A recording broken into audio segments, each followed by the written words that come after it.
Monggo siapa yang mau nanya? Kang Mujib. Ibu satu. Ya, monggo. Dua saja. Monggo.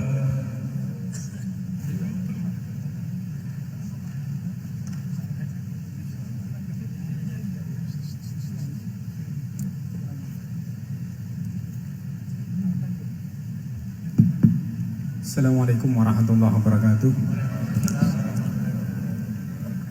Allahumma arinal haqqa haqqa warzuqna tiba'ah wa arinal batila batila warzuqna tinabah. Gus, di era sekarang ini terlalu banyak kiai. Jadi saking banyaknya kita yang awam ini bingung mana kiai yang benar, yang betul-betul benar menurut Allah. Mana yang seperti nampaknya benar tapi ternyata itu tidak seperti yang diinginkan Allah. Jadi cara pandang panjenengan ini bagi saya sudah luar biasa mencerahkan sekali. Jadi karena itu kami mohon, ini kebetulan ada ketua yayasan, juga ada Pak Rektor, ada baiknya kampus ini mulai mendekatkan tradisi keilmuan santri dan akademik, ngaji yang fundamental begini. Saya usul itu Bu, bagaimana 1 bulan sekali lah Gus Bahak kerso ke Semarang. Itu yang pertama.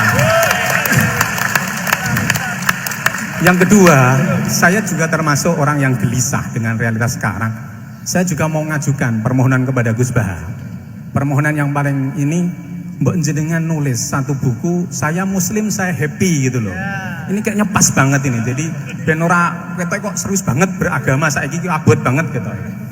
Itu yang ketiga, ini penting sekali bagi kita orang-orang tua. Zaman saiki golek anak iso ngalim kok Gus Bahak angel. Jadi saya ingin tolong Gus Bahak ceritakan sejujur-jujurnya bagaimana orang tua jenengan didik sejak kecil sampai iso koyo sampean sakniki. Cekap saya kira. Assalamualaikum warahmatullahi wabarakatuh.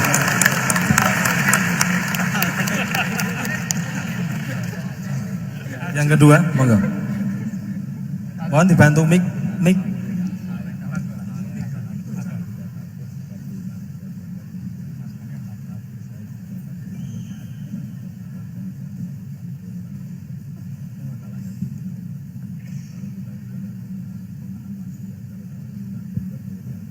Assalamualaikum warahmatullahi wabarakatuh.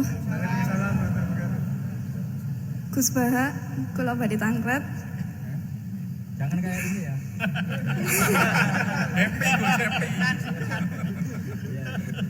Untuk perempuan, hakikatnya menutup aurat niku pripun?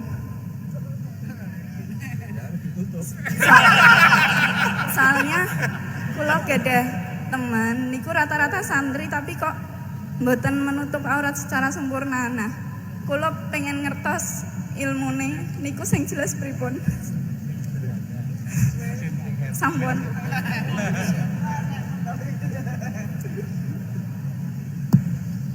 Ini sudah normal ya, pakai ini aja. Ini jawab yang Mbak dulu yang gampang gitu.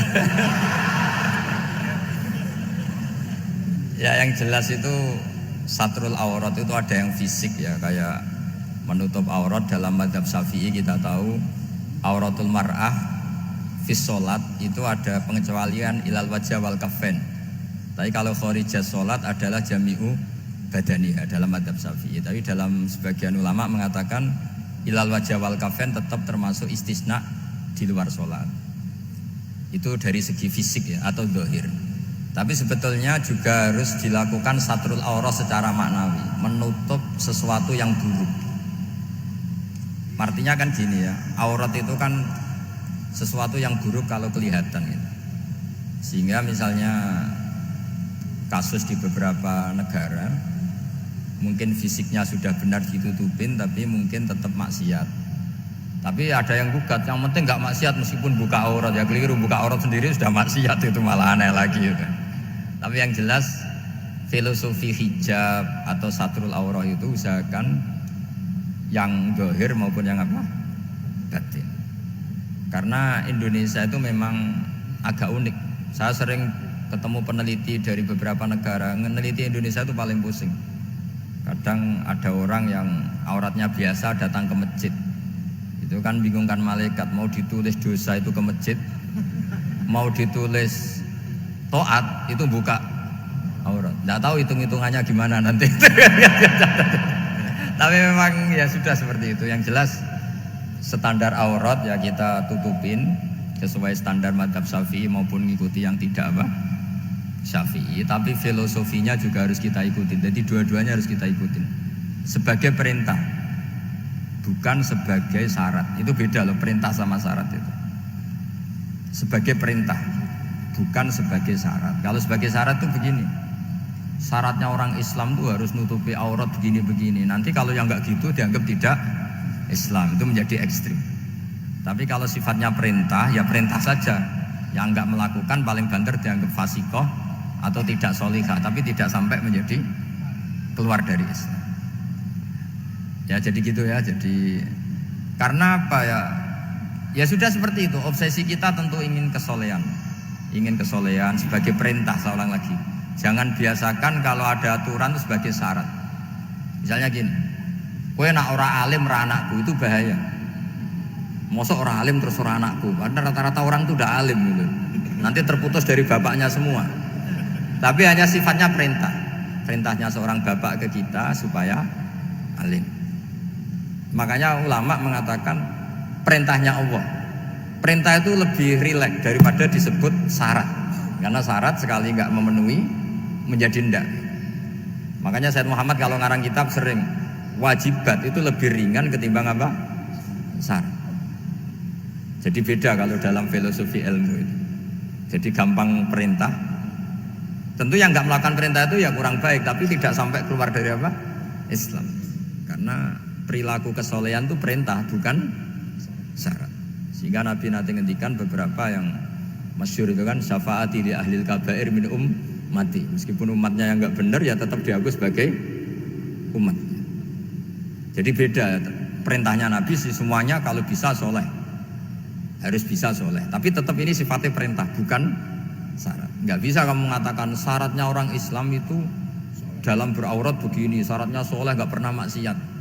Memangnya Nabi gak pernah maksiat. Ya saya kira demikian ya, cukup ya.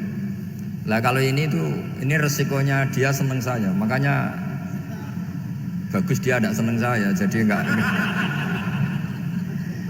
Jadi ini kalau seneng saya malah ngatur-ngatur gini. Ya. Terus soal ngaji di sini tiap bulan itu jelas tidak satu rutin, karena kalau sampean sopan, di mana-mana ngaji itu datang ke kiainya.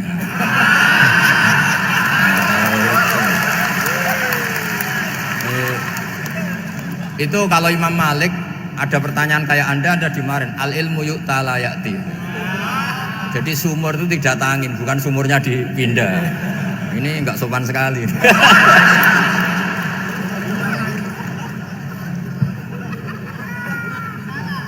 Terus menyangkut orang tua, kenapa saya alim? Itu juga nggak boleh dijawab. Rata-rata orang itu udah alim, masa orang tua seluruh Indonesia salah? Itu ada hikmahnya sendiri. Saya kali-kali ngaji, bodoh itu barokahnya banyak.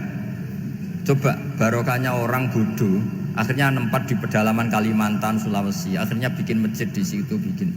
Kalau dia alim mungkin jadi ketua MUI di Jakarta, nggak akan punya desa binaan. Jadi Allah mendesain ini sudah sempurna. Sudah tidak usah protes, sudah begitu aja. Coba ada orang alim alamah, kira-kira itu kan nggak akan di pedalaman Kalimantan Sulawesi. Barokahnya santri rodok bodoh itu, akhirnya kerja di dalam hutan, kerja di kampung-kampung. Akhirnya agama ada di mana?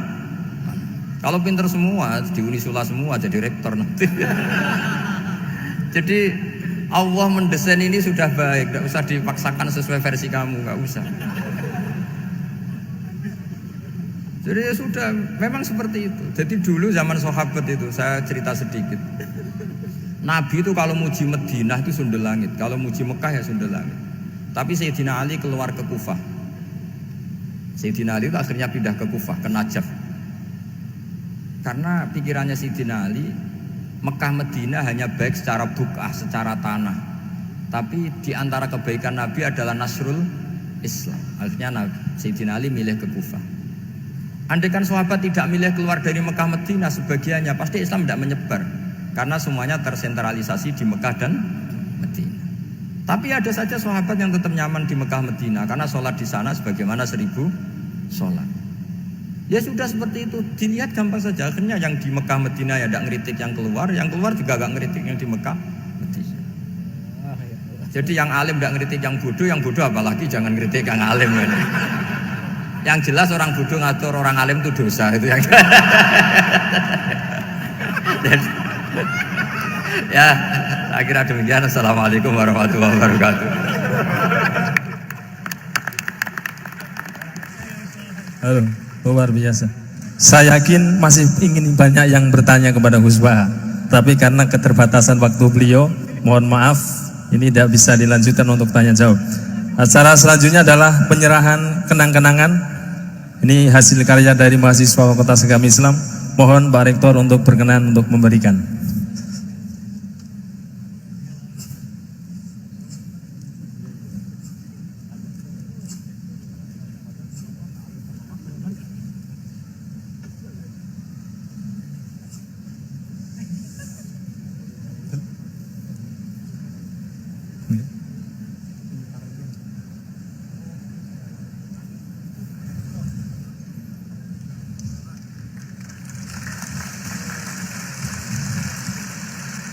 Mohon hadirin untuk tidak bubar terlebih dahulu, kita akan berdoa bersama.